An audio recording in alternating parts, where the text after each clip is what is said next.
Hello guys, मेरा नाम है आदित्य। जैसे कि मैंने आपको बताया था कि इस चैनल में पहला लेक्चर आज केमिकल रिएक्शंस एंड इक्वेशन का हुआ। तो अभी हम केमिकल रिएक्शंस एंड इक्वेशन पढ़ेंगे। तो चैप्टर स्टार्ट करने से पहले मैं आपको कुछ बेसिक बातें बताना चाहता हूँ। तो अभी आप हैं 10th क्लास में। तो 10th स्टैंडर्ड में क्या होता है ना कि साइंस सब्जेक्ट में जो है वो 10th क्लास के साइंस में 3 सब्जेक्ट होते हैं। पहला होता है फिजिक्स, दूसरा आता है केमिस्ट्री और तीसरा आता है बायो। तो बायो में तो न्यूमेरिकल्स बिल्कुल आते ही नहीं। फिजिक्स में न्यूमेरिकल्स 3 चैप्टर में आएंगे। पहला होता है लाइट और ह्यूमन आई और इलेक्ट्रिक करंट। और केमिस्ट्री में भी न्यूमेरिकल्स इतने आते नहीं। तो आपको क्या करना है कि 10th स्टैंडर्ड में न्यूमेरिकल्स के ऊपर ज़्यादा फोकस नहीं करना होता है, मतलब फोकस करना होता है। न्यूमेरिकल्स लाइट चैप्टर में भी न्यूमेरिकल्स आते हैं, ह्यूमन आई चैप्टर के भी न्यूमेरिकल्स आते हैं, पर इतना नहीं आता जैसे 11th और 12th में सिर्फ न्यूमेरिकल्स, मोस्टली न्यूमेरिकल्स आते हैं, ज़्यादातर क्वेश्चन न्यूमेरिकल्स आते हैं, तो सॉल्व करना पड़ता है। तो 10th स्टैंडर्ड की साइंस के हिसाब से, क्या आपके लेवल के हिसाब से, आपको ज़्यादातर थियोरी और कॉन्सेप्ट पे ध्यान देना पड़ेगा। और उसके बाद 3 चैप्टर से जिसमें से न्यूमेरिकल्स आएंगे और उनके न्यूमेरिकल्स इंपोर्टेंट कर देना होगा। उसके बाद आपका फिजिक्स और केमिस्ट्री हो जाएगा। केमिस्ट्री में तो न्यूमेरिकल्स आते नहीं, फिजिक्स के ही न्यूमेरिकल्स आते हैं, पर मोस्टली आपको थ्योरी और कॉन्सेप्ट पे ध्यान देना पड़ेगा। तो थ्योरी और कॉन्सेप्ट बायोस तो आप रट्टा मार दें किसी तरह। मैं फिजिक्स और केमिस्ट्री की बात करता हूँ। तो केमिस्ट्री में इतने न्यूमेरिकल्स आते नहीं। केमिस्ट्री में आपको थ्योरी और कॉन्सेप्ट याद रखने पड़ेंगे, उसी हिसाब से सवाल हो जाएंगे। तो न्यूमेरिकल और थ्योरी और क्वेश्चंस ये सब जो है वो कहाँ से करेंगे? एक अच्छा सोर्स से।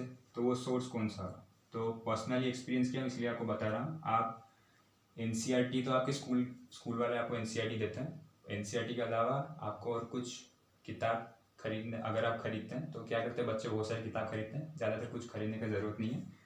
तो आपके स्कूल वालों ने आपको एनसीईआरटी दिया। इसके अलावा मोस्टली बच्चे तो एनसीईआरटी पढ़ते ही नहीं है।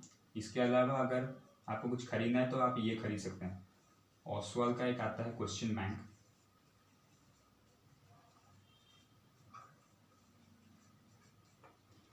आप ये वाला चीज़ जो है इसको आप खरीद के पढ़ाई कर सकते हैं। अगर ऑसवाल के क्वेश्चन बैंक खरीद के आप इसके 70% क्वेश्चंस कर लेते हैं थियोरी के साथ साथ, तो आपके एग्जाम में 80 में से 60 एबव आ जाएंगे इजीली। ये मैं पर्सनली एक्सपीरियंस किया हूँ, तो इसीलिए आपको बता रहा हूँ। तो चलो अब बिना किसी देरी के टॉपिक स्टार्ट कर देते हैं।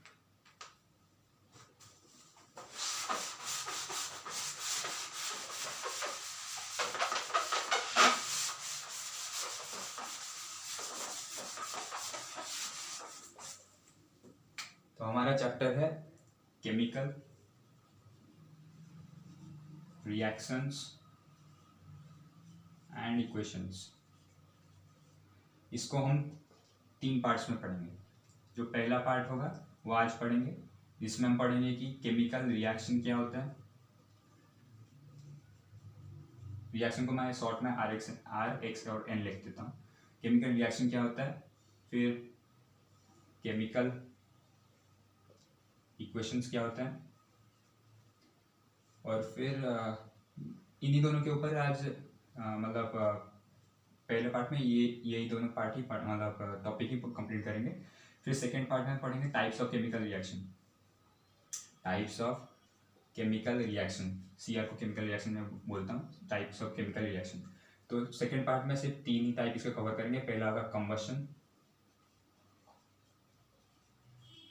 देन पढ़ेंगे डिस्प्लेसमेंट, और थर्ड पार्ट होगा इसका डिकम्पोजिशन। ये 3 और इसमें से एक्सोथर्मिक और एंडोथर्मिक रिएक्शन भी सेकंड पार्ट में ही कंप्लीट कर देंगे, एक्सोथर्मिक एंड एंडोथर्मिक। और लास्ट पार्ट में हम पढ़ेंगे रिडॉक्स रिएक्शन, डबल डिस्प्लेसमेंट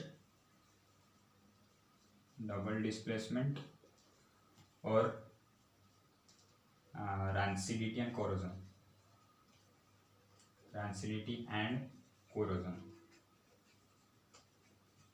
तो आज हम क्या कवर करेंगे? केमिकल रिएक्शंस और chemical equations.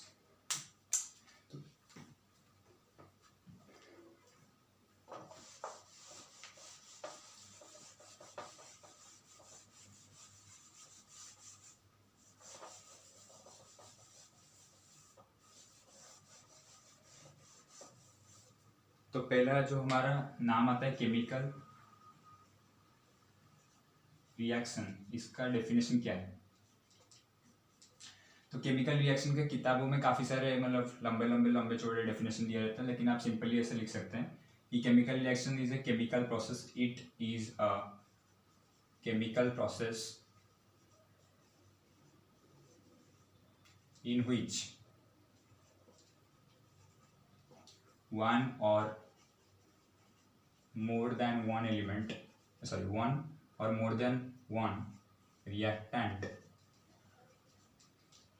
reacts with each other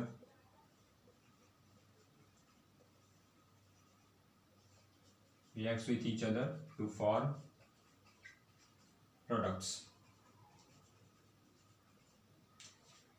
यानी केमिकल रिएक्शन एक केमिकल प्रोसेस है जिसमें एक से ज़्यादा रिएक्टेंट एक दूसरे के साथ रिएक्ट करते हैं एक प्रोडक्ट फॉर्म करने के लिए। एक या ज़्यादा प्रोडक्ट भी हो सकते हैं। एग्जांपल ले लेते हैं सब, जैसे कि हाइड्रोजन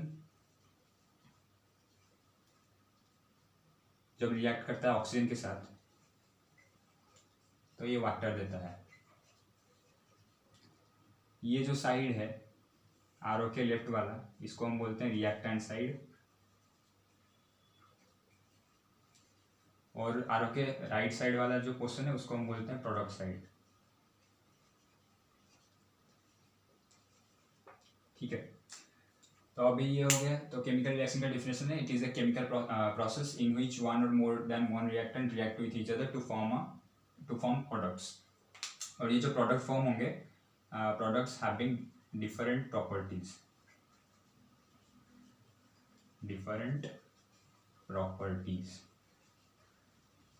केमिकली भी और फिजिकली भी डिफरेंट प्रॉपर्टीज इसके अलग अलग होंगे।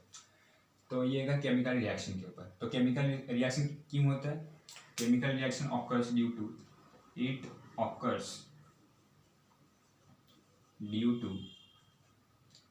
The breakdown of old bonds and the formation of new chemical bonds। तो अभी तक हमने पढ़ा कि chemical reaction is a chemical process in which one or more reactant react with each other to form a product or to form products. और example है hydrogen plus oxygen gives rise to water. Hydrogen और oxygen जब react करते हैं एक दूसरे के साथ तो वाटर फॉर्म होता है। और केमिकल रिएक्शन क्यों ऑकर होता है? द रीजन क्या है केमिकल रिएक्शन का? तो it occurs due to the breakdown of old bonds. जो ओल्ड बॉन्ड होते हैं वो टूट जाते हैं और टूटने के बाद न्यू बॉन्ड फॉर्म होते हैं, इसीलिए केमिकल रिएक्शन ऑकर होता है, मतलब होता है। तो अब पढ़ेंगे केमिकल रिएक्शन के कैरेक्टरिस्टिक्स के बारे में।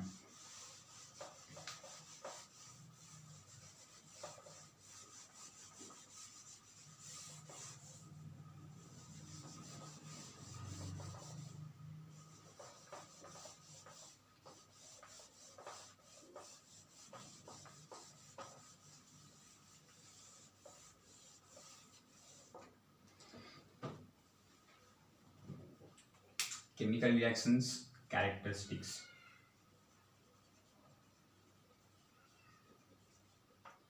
इसके 5 कैरेक्टरिस्टिक्स होते हैं। तो पहला कैरेक्टरिस्टिक जो है चेंज इन स्टेट।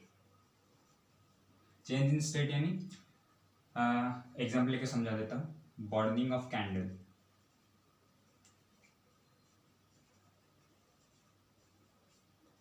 कैंडल जो है वो वैक्स से बना होता है। वैक्स क्या होता है? वैक्स से बना होता है। तो कैंडल को अभी जब हम जलाते हैं तो वो कैंडल क्या सॉलिड फॉर्म में होता है वैक्स। तो जलाने के बाद वो क्या होता है? मेल्ट हो जाता है, लिक्विड फॉर्म में आता है और कुछ वेपर होके उड़ जाता है। तो ये क्या है? Change in state. Second characteristics है change in colour. Change in colour का एग्जाम्पल है जब कॉपर को हम कॉपर क्या होता है? ब्राउन कलर का होता है। जब हम कॉपर को ऑक्सीजन के साथ मतलब कॉपर का ऑक्सीडेशन कराते हैं, ऑक्सीजन के साथ रिएक्ट करते हैं तो ये फॉर्म होता है 2CuO। ये जो होता है CuO ये होता है कॉपर ऑक्साइड, और कॉपर ऑक्साइड कलर होता है ब्लैक। तो कॉपर का कलर पहले ब्राउन होता है, फिर जब ऑक्सीजन के साथ रिएक्ट करता है तो इसका कलर ब्लैक हो जाता है, कॉपर ऑक्साइड का कलर ब्लैक हो जाता है। तो ये है चेंज इन कलर। तो थर्ड कैरेक्टरिस्टिक्स है इसके बाद change in temperature. Change in temperature यानी जो केमिकल रिएक्शन में टेम्परेचर का चेंजेस होता है कि नहीं। तो ये जो है इसको हम बोलते हैं CaO को कैल्शियम ऑक्साइड। कैल्शियम ऑक्साइड यानी जो चूने क्विक लाइम बोलते हैं। CaO को अगर हम H2O के साथ रिएक्ट करवाते हैं तो ये फॉर्म होता है CaOH2 यानी कैल्शियम हाइड्रोक्साइड। तो इसके साथ टेम्परेचर निकलता है बाहर। और जिस रिएक्शन में अभी थोड़ा हिंट देता हूँ, जिस रिएक्शन में टेम्परेचर बाहर निकलता है उसको हम बोलते हैं एक्सोथर्मिक, और जिस रिएक्शन में टेम्परेचर अंदर ही रह जाता है और ऑब्जर्व होकर रह जाता है तो उसको बोलते हैं एंडोथर्मिक रिएक्शन। तो ये है चेंज इन टेम्परेचर का। और फोर्थ कैरेक्टरिस्टिक्स है इसका evolution of gas. Evolution of gas. Evolution of gas यानी सब जब हम जिंक मेटल को सल्फ्यूरिक एसिड यानी H2SO4 के साथ रिएक्ट करवा देते हैं तो इसका फॉर्म ये होता है जिंक सल्फेट फॉर्म होता है, और हाइड्रोजन गैस क्या होता है लिबरेट हो जाता है, हाइड्रोजन गैस उड़ जाता है। ये वाला फॉर्म जो होता है इसको बोलते हैं gas, formation of gas, evolution gas. और इसका लास्ट प्रॉपर्टी है फॉर्मेशन ऑफ प्रेसिपिटेट। प्रेसिपिटेट को पीपीटी लिखते हैं। इसका एक ही फॉर्मेशन प्रेसिपिटेट का सिर्फ एक ही एग्जाम्पल है आपके बुक में, मतलब एक ही रिएक्शन एक्टिविटी में दिया है, वो है जब हम BaCl2 बैरियम क्लोराइड को रिएक्ट करते हैं 2NaSO4 यानी सोडियम सल्फेट के साथ, तो रिएक्शन में तो प्रोडक्ट में निकलता है BaSO4 + 2NaCl।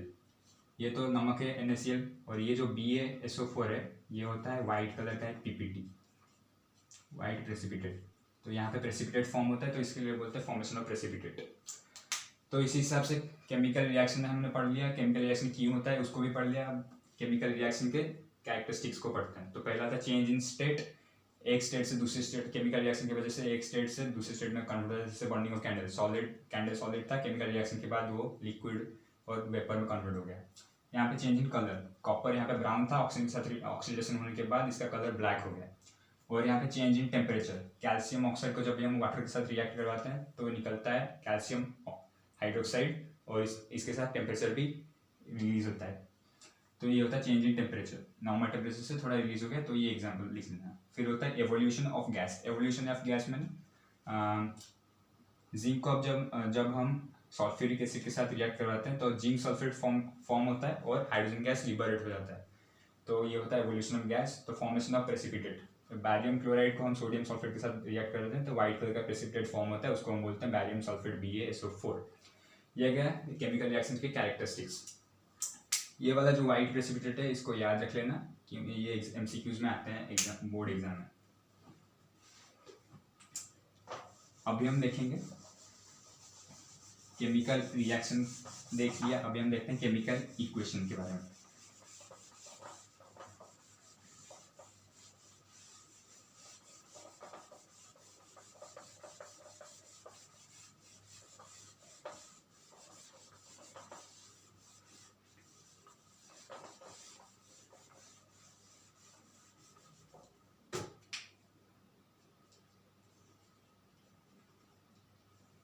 Chemical equation,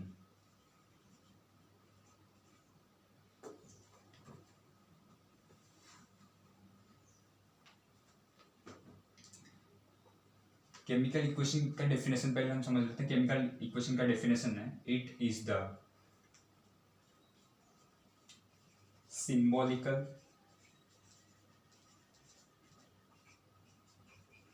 representation of a chemical reaction। Symbolical representation माने सपोज अगर हम लिखते हैं, फॉर एग्जांपल हम लिखते हैं when copper reacts with oxygen, it gives copper oxide। ये इतना लंबा चौड़ा प्रोसेस है। हम लिखते हैं copper reacts with oxygen, it gives copper oxide. और तुम जानते हो साइंटिस्ट लोग क्या होते हैं, साइंस जो पढ़ते हैं या फिर साइंटिस्ट वाले जो पहले थे वो काफ़ी मतलब लेजी टाइप के इंसान थे। तो वो क्या करते हैं, वो बोले कि इतना कौन लिखेगा यार, चलो इसको शॉर्टकट में कर दो। हमें पीरियोडिक टेबल दिया गया है, उसमें हम सारे एलिमेंट्स के मतलब नेम्स और उनके फॉर्मूलेस को जानते हैं। सपोज जैसे सोडियम का Na हो गया ऐसे, तो उन्होंने कहा जब इतना बड़ा कौन लिखेंगे, इसको शॉर्टकट में लिख लेते हैं ऐसे। कॉपर को हम लिख लेते हैं, हम जानते हैं कि कॉपर को लिखते हैं Cu प्लस ऑक्सीजन को O2 लिखते हैं। ये फॉर्मेशन हो गया 2CuO। 2CuO यानी कॉपर होता है सॉलिड स्टेट में, ऑक्सीजन होता है गैसियस स्टेट में, कॉपर ऑक्साइड ये हो गया एक्यूस। ये बोले कि देखो इतना बड़ा, इतने ऐसे copper reacts with oxygen gives rise to copper oxide. यहाँ पे नॉर्मली हमने ऐसे लिख दिया copper plus oxygen O2 gives two Cu plus O2 gives rise to 2CuO। ठीक है, तो ये हो गया केमिकल इक्वेशन के मतलब डेफिनेशन। तो केमिकल इक्वेशन के भी दो टाइप्स होते हैं। तो पहला टाइप जो है वो है skeletal chemical equation. Skeletal chemical equation, skeletal chemical equation means it is a type of chemical equation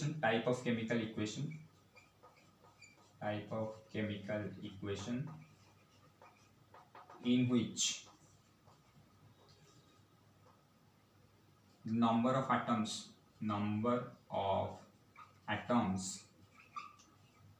in reactant side and product side are unequal।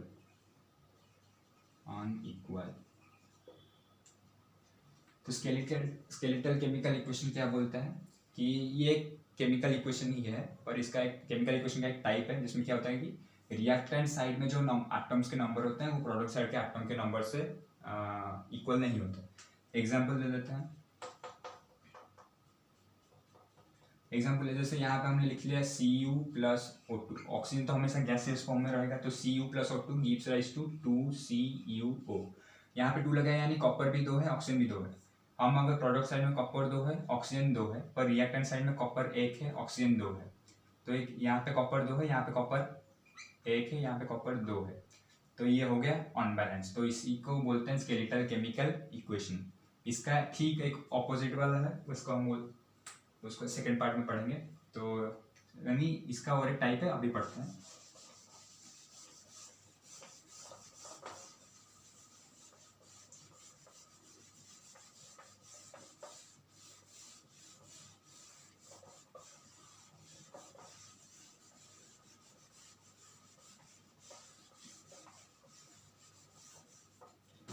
तो इसका जो सेकेंड टाइप है केमिकल इक्वेशन का वो है balanced chemical equation.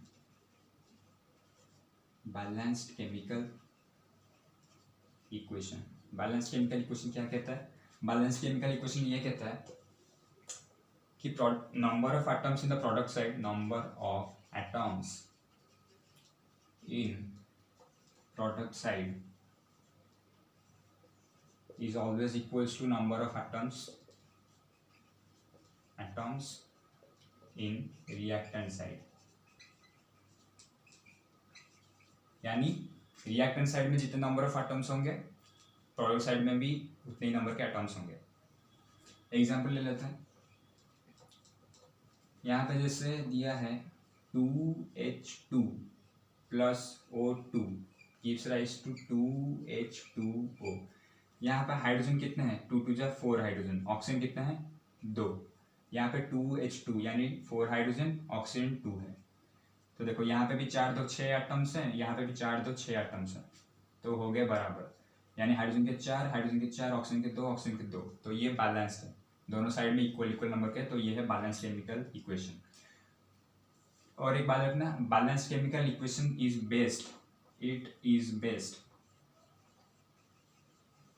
Based on the principle of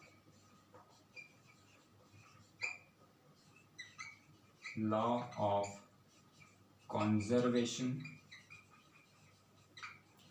of mass, law of conservation of mass यानी law of conservation of mass states that total mass in the reactant side is always equal to total mass in the product side. ये मतलब normal definition है, इसका actual definition है mass can neither be created nor be destroyed in a chemical reaction। तो इसी हिसाब से इसी के ऊपर बेस्ड है बैलेंस केमिकल इक्वेशन, यानी प्रोडक्ट साइड में जितना मास होगा रिएक्टेंट साइड में भी उतना ही मास होगा। सपोज यहाँ पे अगर इस साइड का मास टोटल मास होता है 46 ग्राम्स, तो 2H2 यहाँ पे भी 46 ग्राम्स ही होंगे मास। ये तो balance chemical equation is based on the principle of conservation of मास। तो कुछ एग्जांपल लेके करते हैं कि कैसे बैलेंस करते हैं, उसके बाद लेक्चर खत्म हो जाए।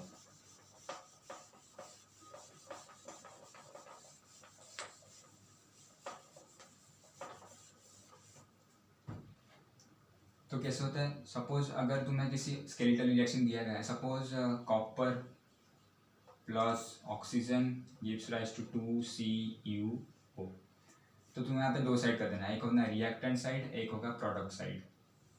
यहाँ पे कॉपर का कितना एटम्स है, कॉपर का एक एटम है। यहाँ पर कॉपर का कितना एटम है, 2 मल्टीप्लाई, तो कॉपर का 2 एटम्स है। यहाँ पे ऑक्सीजन का कितने एटम्स हैं, 2 है। यहाँ पे ऑक्सीजन के कितने एटम्स हैं, 2 है।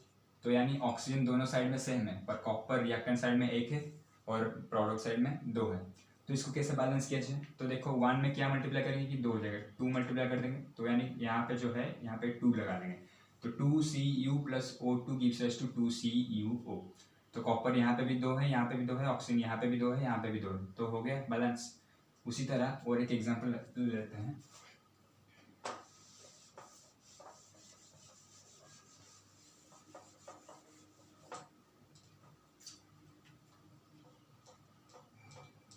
H2 + O2 gives rise to 2H2O, या फिर H2 + O2 gives rise to 2H2। तो यहाँ पे देखो रिएक्टेंट साइड में कितने हैं, हाइड्रोजन के 2 एटम्स हैं, ऑक्सीजन के भी 2 एटम्स हैं। यहाँ पे प्रोडक्ट साइड में हाइड्रोजन के 4 एटम्स हैं, 2 2 जा 4, और ऑक्सीजन के 2 एटम्स हैं। तो यहाँ पे हाइड्रोजन का कमी हो रहा है रिएक्टेंट साइड में, तो क्या करें, तो कि हाइड्रोजन बैलेंस हो जाएगा। तो हाइड्रोजन में 2 अगर मल्टीप्लाई कर देते हैं तो 2 2 जा 4 हो जाता है। अगर यहाँ पे और एक 2 हाइड्रोजन लगा देते हैं तो 2H2 यानी 4 ये बन गया, हाइड्रोजन 4 बन गया, हाइड्रोजन 4 है, ऑक्सीजन 2 है, ऑक्सीजन 2 है, तो ये हो गया बैलेंस्ड। तो इसी तरीके से आपको बैलेंस करना है। NCERT के जो कुछ एग्जाम्पल्स दिए रहते हैं और क्वेश्चन दिए रहते हैं बैक ऑफ द एक्सरसाइज, उसको आप कर लीजिएगा। और ये पहला पार्ट हमने कवर कर लिया, सेकंड पार्ट में पढ़ेंगे टाइप्स ऑफ केमिकल रिएक्शंस के बारे में। तो अभी हमने क्या पढ़ा, तो अभी हमने पढ़ा एक क्विक रिवीजन कर लेते हैं। तो अब तक हमने क्या पढ़ा, तो पहले हमने पढ़ा कि केमिकल रिएक्शन क्या होता है। तो chemical reaction is the chemical process in which one or more than one reactant react with each other to form product single भी हो सकता है, डबल भी हो सकता है। और chemical reaction occurs due to the breakdown of old bonds and the formation of new bonds. फिर हमने पढ़ा कि कैरेक्टरिस्टिक्स ऑफ केमिकल रिएक्शन, तो 5 कैरेक्टरिस्टिक्स पढ़ा। पहला कैरेक्टरिस्टिक्स जो था change in state, second characteristics था चेंज इन कलर, थर्ड था एवोल्यूशन ऑफ गैस, फोर्थ था change in temperature, and last one था फॉर्मेशन ऑफ प्रेसिपिटेट। जो प्रेसिपिटेट वाला वाइट प्रेसिपिटेट वो आपके NCERT के एग्जाम्पल में है, उसको आप याद रख लीजिए, को एग्जाम में MCQs में पूछे जाते हैं। फिर हमने पढ़ा कि केमिकल इक्वेशंस क्या होते हैं। Chemical equations are the symbolical representation of chemical reaction. For example अगर हम बोलते हैं कि when oxygen reacts with hydrogen it gives water, तो इसको हम लिखने के बजाय हम डायरेक्टली ऐसे लिख देंगे कि H2 + O2 gives rise to H2O। पर यहाँ पे तो H2 2 है और ऑक्सीजन भी 2 है, पर H2O यानी यहाँ इस साइड में ऑक्सीजन 1 हो जाता है।